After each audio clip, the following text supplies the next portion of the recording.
Welcome to Radhika's kitchen. இன்றைக்கி மாம்பழ குச்சி ஐஸ்கிரீம் எப்படி செய்யுதுன்னு பார்க்கலாம் வாங்க.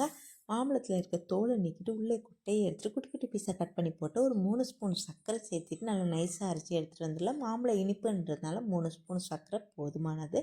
இது ஒரு கனமான பாத்திரத்தை ஊற்றிட்டு ஒரு அரை கிளாஸ் தண்ணி சேர்த்திட்டு அடுப்பை சிம்மில் வச்சு கைவிடாமல் கிளறி விட்டுட்டே இருக்கணும்.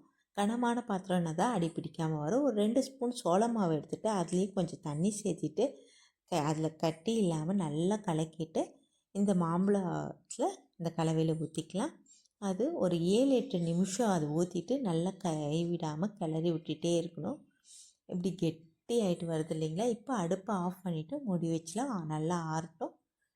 நல்லா ஆறிடுச்சு. இப்போ வந்து மிக்ஸி ஜாரில் போட்டுட்டு நல்லா நைஸாக அரைச்சிட்டு ஒரு டப்பர் இல்லைன்னா வேறு எந்த பாக்ஸ் இது மாதிரி எடுத்துக்கிட்டு அதில் ஊற்றிட்டு ஒரு சில்வர் பேப்பர் வரும், அந்த சில்வர் பேப்பர்னால் கவர் பண்ணிடலாம். கவர் பண்ணிவிட்டு ஐஸ்கிரீம் ஸ்டிக் இருக்கு இல்லையா, அதை சொருகி வச்சுட்டு ஒரு 11 மணி நேரம் ஃப்ரீசரில் வச்சுட்டு எடுத்திங்கன்னா சூப்பரான நம்மளோட மாம்பழம் ஐஸ்கிரீம் ரெடி ஆகிடுச்சு.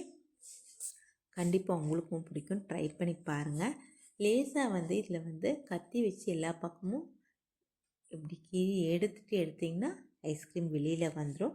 இது மேலே வந்து தேனை ஊற்றிட்டு சாப்பிட்டிங்கன்னா செம்ம சூப்பராக இருக்கும். கண்டிப்பாக நீங்களும் ட்ரை பண்ணி பாருங்கள், உங்களுக்கும் பிடிக்கும். லைக் பண்ணுங்கள், ஷேர் பண்ணுங்கள், சப்ஸ்கிரைப் பண்ணுங்கள், மறக்காமல் பெல் பட்டன் கிளிக் பண்ணுங்கள். நன்றி, வணக்கம்.